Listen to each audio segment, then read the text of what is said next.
Sammy. recording. So, Yeah. firstly, nice to have you. It is very interesting to see your journey on YouTube.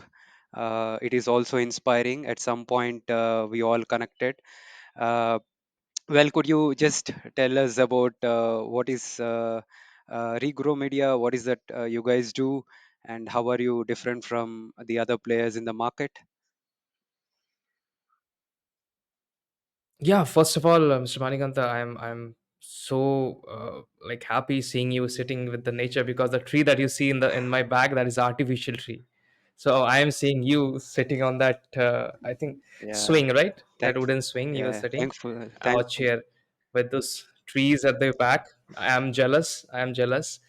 So about me, I think it all started when I was in the second year of my college. So I was in the second year of my college. I was spending a lot of money because I was in the 11th standard or 12th standard plus two. I started earning money by flipping phones, old phones. So that is where it began. Okay. Then I saved around 1.5 lakhs. And when I went to college, I spent everything. And my family background wasn't so good. My father had a tailoring shop, so the income wasn't so good. Then I went to the college. It was hard to like even generate the semester fees, but somehow we managed to. And the second year of my college, my father had an accident, and we didn't had so much savings. So after that accident, my father died, and I have to take over responsibility of my mother, of my sister. So from there, I have around 60,000 rupees, which I can invest in my business or start my business, which at that time, Amazon, FBA, then affiliate marketing was really on the top. I invested a little bit time in affiliate marketing, but didn't get so much results. I started doing marketing. I worked with few clients like Times of India Group to sell their programs. From there, I learned about marketing a little bit, and from there, I grew the interest of Amazon FBA and started selling products. After 1.5 year, I started documenting everything that I was doing in my business, from the daily sales, losses, challenges, how I'm ordering the shipment, everything. And that grew attention in the market or the community, and they started asking, Sammy, you are doing it for your brand, why don't you do it for us? Because I was also showing ads and everything, right? Then we started taking some brands as clients. We started with obviously charging very less, because no one knew back then who we are. Then from there, I found my co-founder, Mr. Sandeep, who has a really strong background in data and Amazon advertising. We grew this agency together, and now here we are. We are a 35 plus member team, managing over 60-65 brands globally, handling over 150 million USD in clients revenue, growing. So far, it should be more than 150 million, and trying to help brands with their Amazon ads. That is what Yeah, it's we are very doing so far. inspiring, Sammy, because there is a saying either pain or greed would drive a person. Early on, I think you as an entrepreneur, you turned your pain into an opportunity, not only for yourself. While you are helping clients, you don't know that you are also feeding 35 people. I mean, their families are dependent on you, right? So I think that's a really a good thing, and all our good wishes and best wishes for Regrow Media. We pray that you grow 100 times Thank you so from where much. you are Yeah, today. Yeah, yeah. definitely. Thank you so much. So, well, also a little bit of, in terms of differentiation, while there are so many players in the market, now, how do you think that Regrow Media is different from others? Let's say if somebody is evaluating there are multiple agencies or competitors. What is the key Mhm. USP which makes Regrow Media stand out in the market, which is, where there is a lot of noise? Just want to know your thoughts on that. Yeah, yeah, it is hard because when we talk about a market, everyone is offering the same service. There is no such thing that we can differentiate in offering a service, because even if you go in a e-commerce brands, they can hardly bring on a new formulation, but to a certain extent, right? They cannot differentiate so much. Again, for a e-commerce brand, or let's assume edible products, they also are in the same kind of situation where they have only a certain time, and in that time they have to become very famous, otherwise the market will adapt, and they will how another brand will bring the same product, right? So how we started is, we started to collaborate with other people who are really famous in this community, because I'll talk as a salesman, okay, as a salesperson. uh, so when we started, we thought that, okay, let's become the most famous Amazon advertising agency in India, trying to cater only D2C brands. So from there, we started doing podcasts, getting into conferences, trying to put more effort in content. And I mean, that is what we are doing right now as well. And also we have developed a lot inside our team, because at first when we started, our delivery wasn't good, right? And that is normal, because we as an agency also, we have learning curves. We learn, we fail at a lot of things, we fail at delivery to the clients. Then we start learning, okay, this can be done a better way.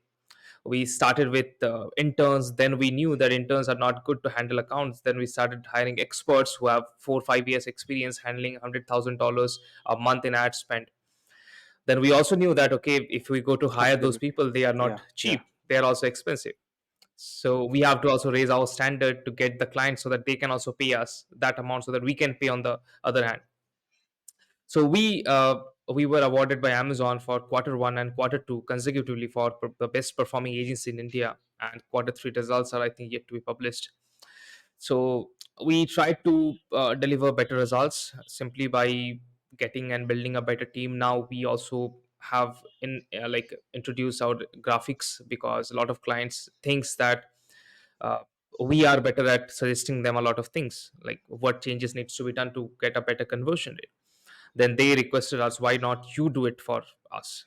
Then we also started training them, like creatives, and hiring graphic designer to do the same work that we actually looking at. And we know, because we are handling Amazon ads for 7 years, and we know that, okay, if this creative looks like this has a higher chance to get a good CTR. And as for Amazon ads, it is changing every time. And in order to understand what is a good CTR, what is a or a bad CTR, we have to always work on the data and figure out, okay, this image is not good, and this is what Amazon is saying us, that, okay, your CTR is less than 0.4% or very poor, and your conversion rate is also very bad. And if your conversion rate is bad, you have to work on your listing. If your CTR is bad, you have to work on your ads. So that is what we think we differentiate. We have been awarded by Amazon a lot of times, and we try to focus on D2C brands rather than focusing on everyone that we get. We cater to only a certain group of people right now who are doing more than 30 lakhs a month. So yeah, that Yeah, is so where we I stand mean, right I now. believe having that minimal, a certain threshold will become easier in terms of scale also, because products are proven, and then it is much easier for us to take the brand off the market. Now, I always had this thing in mind, even when we, with my team at Amazon Labs, we always have this thought, Mhm. majority of the businesses that we see, I mean, it's more a kind of replication of what is there in the US. I mean, it's really nice that I know you Yeah. also follow Mr. Grant Cardone, and you're always persistent in what you do, which Yeah. is definitely it's a very trait for a leader. Now, it's not just about, and I mean, this is something which I always think, is there something which regrow media is doing to redefine how things are in the Amazon FBA space, rather than just replicating what the folks in the US are doing? Because at certain point in time, in terms of knowledge and all, we are all up to speed. Whatever they know is what we know also, Mhm. right? Yeah. Is there any kind of innovation kind of thing, or research and development, not in terms of product launches, but in terms of the overall value? Because entrepreneurs from India, we should Mhm. set certain standards. I mean, I feel that especially like people with like you, like who have a lot of knowledge, is this something which you are thinking about? Or because if you look into agencies, it's the same copycat model. You have some agency in US, and then you Yeah. replicate the same thing in India. Yeah. Why can't we build something in India Mhm. which becomes a standard for everyone else, rest of the world, right? So what is your thought on this? Yeah, that is a brilliant question, because when we started, we didn't focus so much on data, but slowly we understood that data is something that is really important to make a decision for sellers as well. So every big brand that we have for D2C, we use this softwares, couple of softwares that is that shows granular level data. Okay, I mean, we break down each campaign, each A size with the most granular way possible. Like we use a tool called Hector, which is owned by one of my friend Meher, and that tool we use internally as well, and that gives us a really granular level data. So we generally give use it for big clients who are into D2C, who are funded, who can afford that. And understanding at a granular level for every account is really important, because even now Amazon is releasing Absolutely. data for hourly basis. Like if we just go to search tab report, they are giving the data on hourly level, but we need a tool to optimize it on hourly level. But otherwise you can do it manually, but that will take a lot of labor, which we cannot afford right now. So obviously getting it done automatically is really important.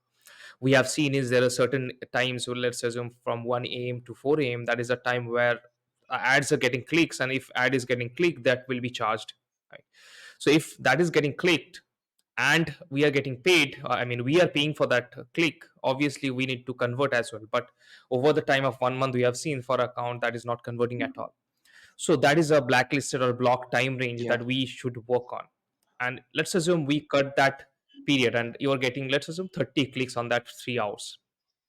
That equals to, let's assume, for 30 days, that 13 to 30, 900 clicks. And 900 clicks easily costs almost 9,000 to absolutely. 18,000 rupees. So we are just saving that amount if we just Absolutely. solving that problem, right?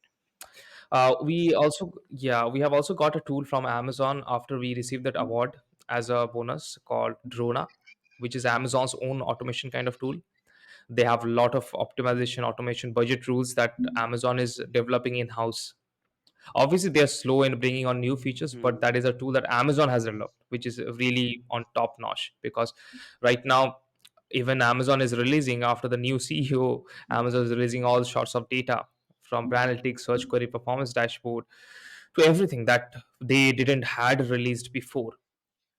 So now, since we have access to all this, we think that yes, we need to deliver that to the client as well, because client, for some reason, because how deep we are into Amazon, they couldn't be, because they are more into corporate structure, right?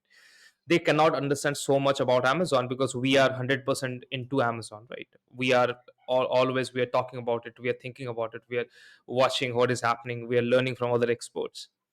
So for them it is very hard. So it is our responsibility to understand that and make them understand, like, listen, this data is for this reason, and we need to track this as well. So for us, we have also developed a couple of like presentation or learning modules which are most focused in reports data, because maximum people don't like to talk about reports. So we have this whole training module on reports, breaking down every Amazon advertising report that has, and how to craft data out of it, and how to Yeah, make decision based on what data you're seeing. So we are more into data driven, a lot data driven, unlike other agencies, because we love to play with data, and like giving a blank number that, okay, if you're doing this, after you hire absolutely. us, you can get this.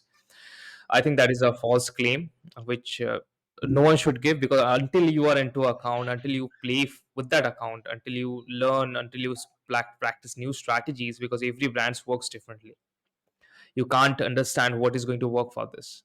You know what? I was reading this book, and there is a very good story that I want to share. This is about oyster. So oysters, it is believed that oysters open their shell fully when it is a full moon. And this crabs, they love oysters meat. So when it is full moon, crabs get out of their shelter from the sand, and they wait. Whenever oyster open their shell, they will eat. But these oysters are also clever. Whenever they see any movement nearby, they completely shuts their sails.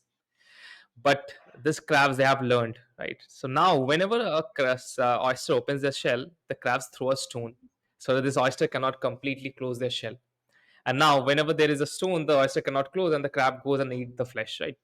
But for maximum sellers who are just starting out, which we don't like to work with, because they don't have that much experience with Amazon or with the journey.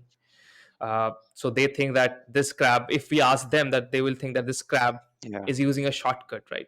But this crab have learned this shortcut with years of experience and practicing, and lot of trial and errors, right? So we can't say this is a shortcut, because we haven't seen how yeah, much experience this crab has.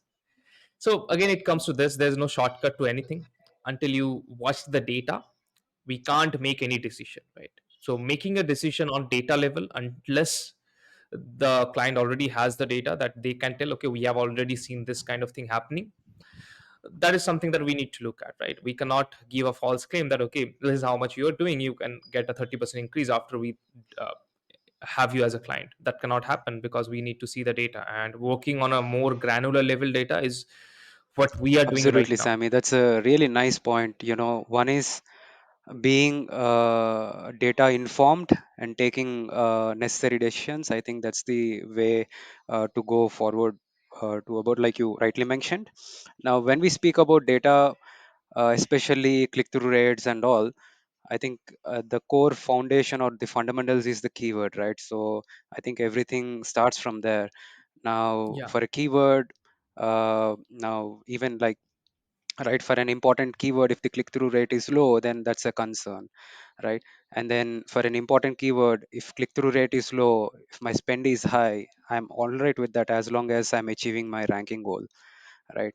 And that may not be the case with broad keywords and search terms. Since you spoke about data, I Mhm. also want to know about your perspectives on AI, because in the last week, a couple of my friends who are in China, so I mean, I was trying to onboard them into my team, and I just had a very generic Mhm. conversation, Yeah. and the first thing that they said, money, AI. Mhm.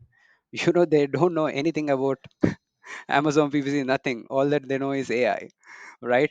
So now here is the interesting thing. Now, when you speak about tools and AI technologies and all, of course, you will have to uh, integrate the new advancements in technology to improve our existing processes. But we also need to know how much to apply Yeah. AI and how much not to. For example, there are several tools. I'm not sure if I can name them. If you just set up, it's not like plug and play, right? There are so many factors like wasted ad spend, which, let's say, if you are running any discovery keyword or your campaign on your discovery keywords or discovery campaigns. Now you see there is certain keywords, you may define a rule on tool saying that, hey man, look, if I get 10 clicks, zero sales, then just pause it. Now why the hell should you wait for 10 clicks? You should spot it right away. First click, you should know that is an irrelevant keyword, and you should right away negate it, or we should be in a position to negate it. Otherwise you are losing money for another 9 clicks. So that's one classical example. The second example, let's say if you are looking forward to rank it up. Now certainly, so what is your thought when you speak about tools and AI in regrow media? How much of your reliance is on tools or AI? Because there are few agencies who project not using tools is their USP. So what is your thought on this? I think the what you have shared on a campaign level is really interesting, because I think what is more interesting is breaking down what campaign type and what is the goal with those campaign.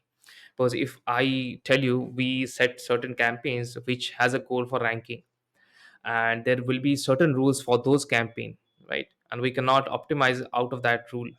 Whereas if I talk about, and we name it same way as well, ranking campaigns, and if there are some other campaigns which you call graduation campaign, which is formed by the search term that we have taken down from those campaigns which were being ran, and these are called graduation campaign. We also have campaigns which are uh, focused on low a cost campaigns, where the bids are set very low, okay, which are targeted to deliver lower a costs, where obviously it spends less, it gets less click. So there are certain goals set to a certain type of campaigns, and as you have mentioned, uh, completely handing over to the AI is something what we also don't think is something that is really good for a brand owner's perspective as well, right? Because we as a brand owner, or we as a brand manager, know that, okay, this keyword, if we give it more 2 3 clicks, maybe it can perform, and this is a good keyword. Whereas if it comes to AI, they will simply go and optimize, right? Or if it is an automated tool, they will simply go and optimize. So we think there should be a certain limitation of it, and there should be a mix of both human intelligence along with artificial intelligence. There are a lot of tools which are using AI. Even we have talked with a lot of them, trying to implement that with our agency as well. but we still limit ourselves on completely going to our tool, like 100% doing it through our tool. There are tools that we use that completely gives us the data perspective, that breaks down the reports and give us the data. There are tools that helps us to automate the budgeting, how much budget we should keep, because if you go and see Prime Day, on the day of Prime the Yeah. ad spend needs to be high, but after the day of Prime, if we don't optimize, it will spend a lot, Hmm. but it will not give the sale, right? So the second day we need to optimize and bring down the ad spend or the budget that we have increased. So that there is a tool that does or help us to do that. And for automation, like optimizing the campaigns, we Hmm. still Hmm. don't use any tool as of now, and we still love Absolutely. to use bulk files to do it Absolutely. manually throughout. Yeah, because there are certain Hmm. keywords which have certain goals which the brand manager would understand, the AI couldn't. And I think that is the limitation Hmm. where human intelligence comes and AI doesn't play such important role. Absolutely agree with your thoughts, Sammy. I mean, one question I have when it comes to team, the way you think, the way Yeah, you act is a lot different from somebody, even with 4 5 years of experience into running PPC. Their thought yeah. process is a lot different because you and I, because we have been selling for a while, having that end-to-end contextual knowledge makes a lot of difference in terms of the training curve, right? Especially for new team members in your company. For beginners, how long is it taking? And for experience, now even for experienced people, even because just because they have 4 years of experience on the CV, it doesn't mean that they know the entire game, right? So, what is your thought in terms of learning Yeah. curves? Because you have hired so many people from India, outside India. So, what is your thought on this? I mean, in terms of learning curve, and also in terms of the Mhm. skill set which is there in the market. Yeah, definitely. I think this is a really interesting topic because we struggled a lot in this. Previously, what we used to think is if we got a problem and we throw people to the problem will be solved. We quickly realized that this is not the thing that is supposed to be done. So we started on hiring interns or beginners and training them. We used to continuously do a training for 3 4 months, then hand them our account. We quickly realized that this is not the thing that is going to prove us or give us good results. Now we completely shifted to hire experts. So every person that we hire right now is experts. Or if we have an old team member, now he or she might be a beginner when we hired him or her. Now he or she have learned a lot to be at a role which she is doing right now. So how we understood this and how we cope up with this is because this is something that we faced a lot of challenges before. Now my co-founder, Mr. Sandeep, he is really good with the people and the operations and the training. Okay. So what we are implementing right now is anyone that we have daily calls on 9 a.m. So 9 a.m. our working hour starts. On 9 a.m. we have this training call. So every day or the other day we have someone who will organize the training, he will present. And so let's assume we have 10 team members or 10 experts. So every day it is divided. Today he will be taking the training, today he will be taking the training, today the training will be conducted by Mr. Sandeep. That is way what we are doing it, so that every team member is aligned with the SOP that we are following. This is how the exact optimization should be done. We generally keep Tuesdays for our weekly optimization, and we also do this weekly calls Mm. with the clients. So how the reporting should be, how what data should be presented to the client. All these things are not perfect or were not perfect before, because every person that comes in has different thought process, have different knowledge, and they learn the thing a different way. So the way they look at the reporting might be different from what we look at the reporting, right? They might think, okay, revenue or profit is a metric that needs to be shown, or it might happen that we think that conversion rate is more important, that needs to be shown. So that to avoid that conflict, we started doing these daily trainings where they come up in the same line, or we align together in the same arrangement, that okay, this is something that we are looking at, this is something that how we work, so that everyone is in the same place. And there's Yeah, still something that we are learning a lot, and we are also taking mentorship from big agencies that are good at doing this, how to bring on new systems, how to bring on new softwares and implement it so that we can uh, get a better use of for the whole team. But this is something still we are figuring out a lot of ways how to bring people in the same alignment. Mm, One thing, the daily trainings is helping us a lot. uh, Apart from this, absolutely. we are still learning and we will still learn, and we Yeah, I think yeah, appreciating you, Sammy, for being very open, because no matter where we are in our journey, it is very important to have mentors, and because things keep changing every single day, and then what we know today is not relevant 1 2 months yeah. down the line. That's a continuous process. That's really interesting to know. And what has been your I mean churn rate? I mean, people who join Regrow Media, I mean how long are they on? I mean, on average, it also depends. I mean, what has been the churn rate Yeah. in your organization? How long are they sticking with Regrow Media? Mhm. Moreover, what kind of rewarding mechanisms do you implement or apply? Yeah, the churn rate, I think this is varies on client to client and the quality of client that you have. The churn rate that we had previously was huge because the quality of clients that we were taking, because we had to take anyone everyone back then, right? Because we were starting, we have a lot of team members, we have to pay them. So we were taking a lot of clients back then when we started. So no matter how much revenue they used to do, we used to take them because they were eager to pay, and they trusted us that we can scale. And some problems raised back then, that because we were taking a lot of clients, Yeah, the client quality that's may not be good, that's true. as much good as we think. So slowly from there we started moving on to the client quality thing, and we started, as soon as we started implementing threshold, that this is the threshold that we can take. From there, that standpoint, or from that point of time, we started to Mm, decrease our churn rate a lot. Now, one thing we have realized, if you're working with solopreneurs, uh, it is quite difficult if you're working with solopreneurs, because they will work differently, absolutely. their mindset is different. Whereas if you work with big companies, big brands, because we are working with some companies like Pintola, Kevin Care, whose spend is really high, and they work in uh, corporate structure, right? So the way they operate, because Mm, they know every data, they know how this process happens, they know they have to wait for a certain period, and they know how much they would bleed, right? So for them, the churn rate is very low because they understand everything, and they are more of looking for a team that can replace their current person, because their current person who they can hire in house doesn't have that much yeah, experience with Amazon that we have, because we are living absolutely. and breathing Amazon, right? So that is a key point that we have learned, focusing from lower quality clients going to a higher quality clients, that Mm, drastically decrease our churn rate. Obviously we have some, because we have some old clients as well, which we started, and we have scaled them to a lot more amount, because they were eager to scale, they have the budget to scale, they didn't have so much limitation of their mindset or budget. So yeah, right now mm, it is a lot more lesser. And we had this uh, fee structure or price structure of our mm, agency, which is kind of different for big companies who are spending more than 10 lakhs, 20 lakhs, or 30 lakhs, or even 1 CR a month in ads. Their fee structure is different, whereas the other brands, their fee structure is different. So we kind of tell them, listen, you can't see result in a 1 month.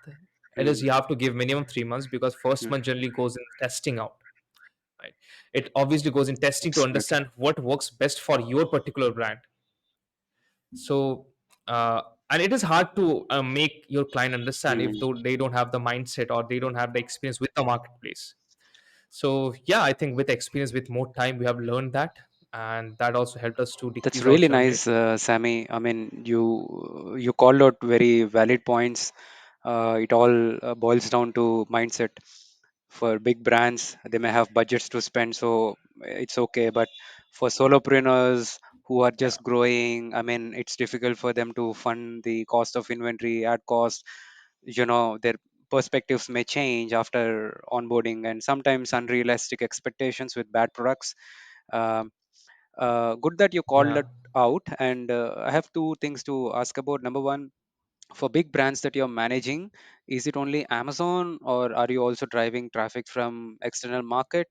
Because brands, as in, certainly it's not brand as in they have a lot of visibility beyond Amazon. So how are you, I mean, how are you dealing with that? Or do you also run Google ads and Facebook ads for, or Meta ads for big brands?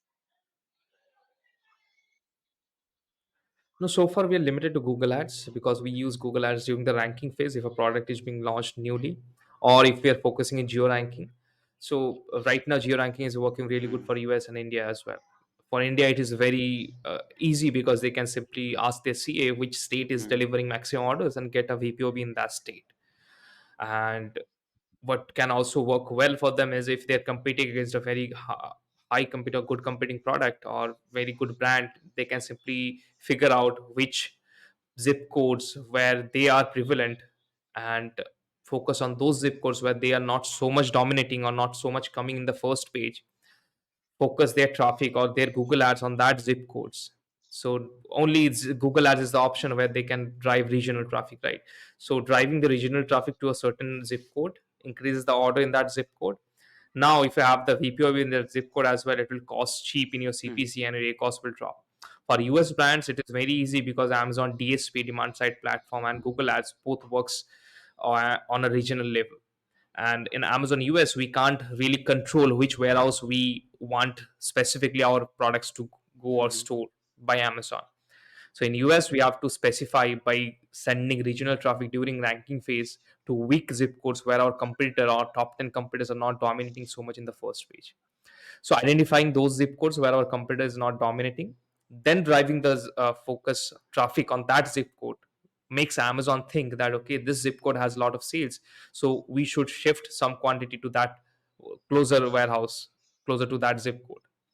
Then once the products are there, it delivers a lot mm, more cheap CPC and very good ranking in that zip code. So right now A9 algorithm is shifting towards geo ranking a lot, even if we see ads shows up differently for the different zip codes for different persons. So yeah, I think that is how we are using it. We haven't tried anything. We tried a lot years before, long years before, like 3 4 years back. We tried Meta, mm, but we didn't see the amount of conversion rate that Amazon ads delivered. It is not same. So uh, we may be bringing on a separate team for digital marketing or performance marketing, because the brands that we are taking, they are also asking us that mm, mm, do mm. you do this as well, because they are more focused on if a agency is delivering good, they want their other parts to be also organized by Absolutely. one particular team. So we are planning, but that is long way, not near, because if we distribute our leg in two boats, it may be bad Understood. for us.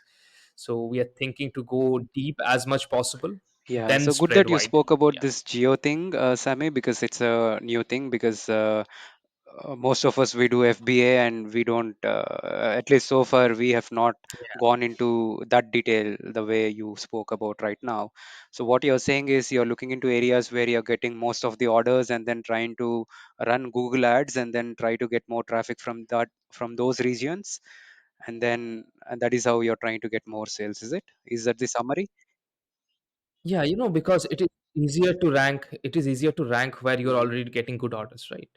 And it is easier to rank because you're not Hmm. focusing on all the zip codes Hmm. where other competitors are doing, and it is also easier if your most important or top competitors are But not when we are ranking in doing, that zip code, because yeah, when we ranking are is doing different for FBA, every do zip you code. see that Yeah, this geo thing is making a difference? Because our understanding is that FBA is in across the nation, yeah. being it India or US, everything is taken care by Amazon.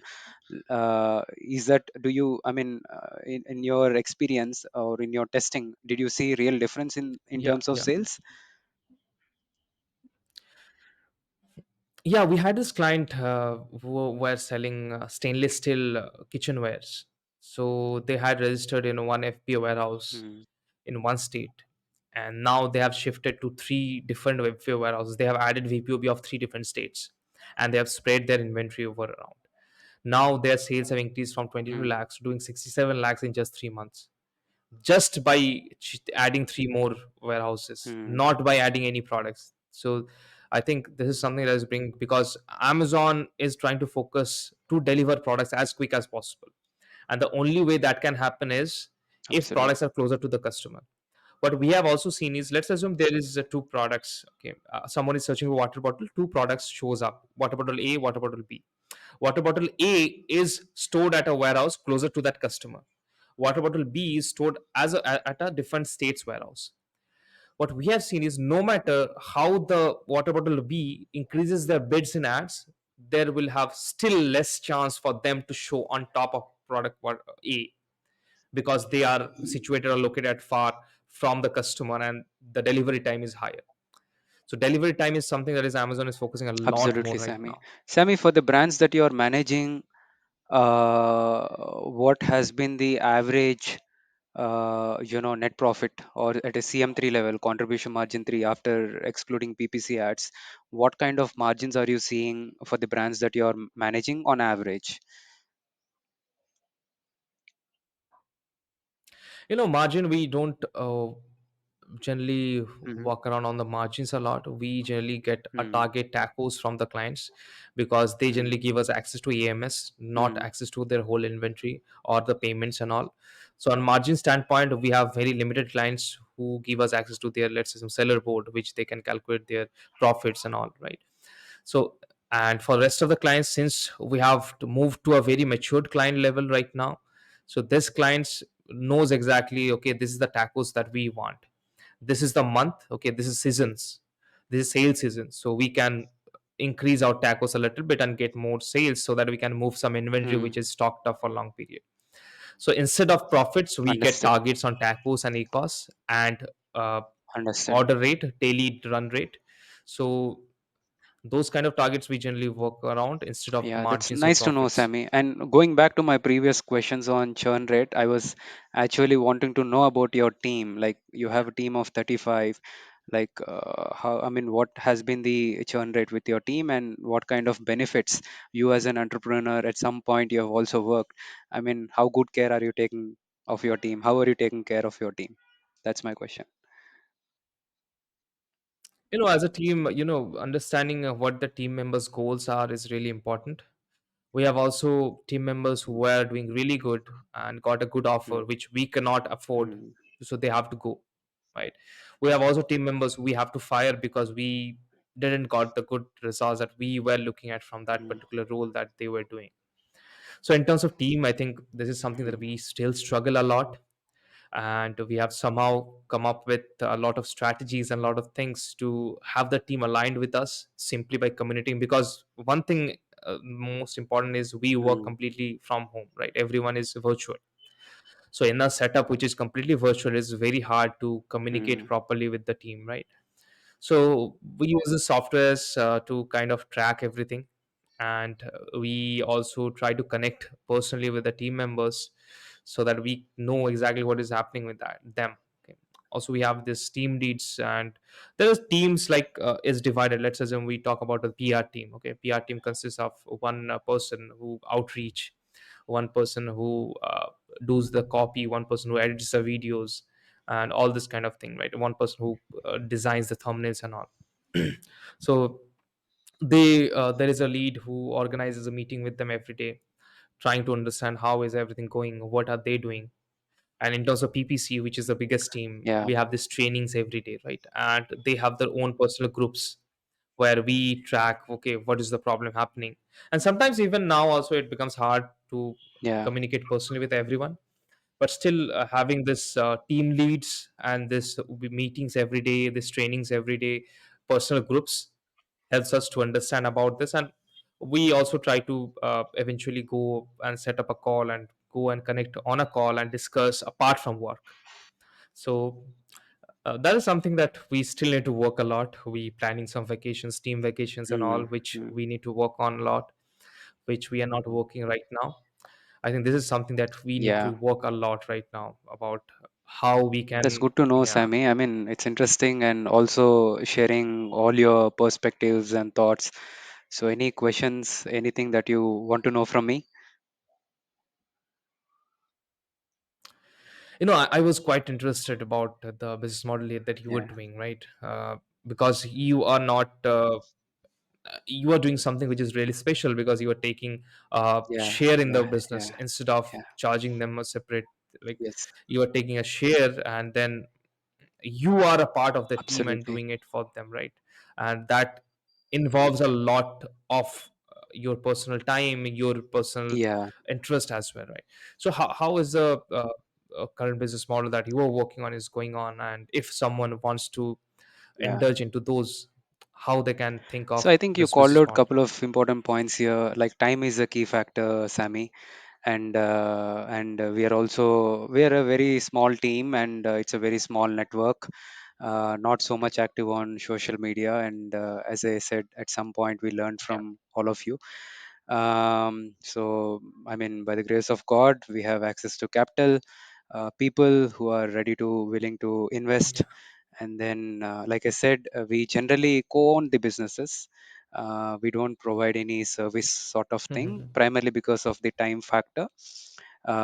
We do have a few clients where we are just providing services, but we are not very much as much excited as where we have ownership in the business, because at end of the day, like I said, it's not about money. We look towards something, long term, right? At least the thought that we have is that when we have ownership, you feel that it is my, then you also do what you're supposed to do.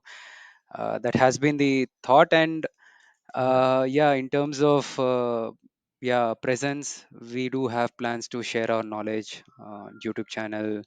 And certainly there was several ups and downs in our Mhm. journey in last 4 or 5 years, like it happens in everyone's path. Just trying to share the value with people whenever we have time. So that is where we have, that is where we are right now. Yeah. Yeah, definitely. I think problem is something that we should admire instead of run away, because if we are not facing Hmm. problems, that means we are not growing.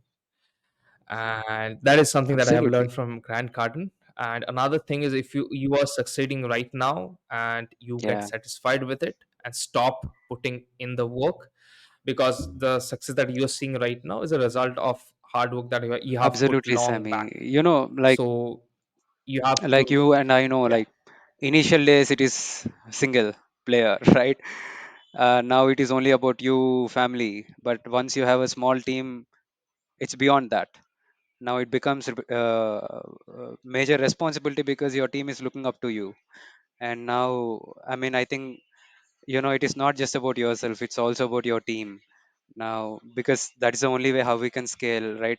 If it is only one person, you can only deal with maybe 5 or 10 clients. Like if you're building like plans, like build a team of 35 or 100 and so, then it is more about team and then Mhm. bonding, and it's all like teamwork is what makes a lot of difference, is what we believe. And we have long way to go. We are also working on our goals. They are also 10x goals. So yeah, so that is where we are. Definitely, I think putting on the woods on the fire always, that is Yes, what we need to do, and not stopping on woods whenever it is absolutely. warm. Okay, because we need to put on woods whenever it is success or not. We need to put on the hard work. That is what we have learned. Yeah, I think I had really fun discussing with Yeah, you all nice this today. having a connect, Sammy. It's great. Thank you for your time. And once again, I wish you all the very best. And next time when we meet, Regrow Media should be 100 times bigger. That is what we pray and wish for you. Definitely. Yeah. Thank you so Thanks, much. Sammy. Thank you so much. Bye Yeah. bye. Same here.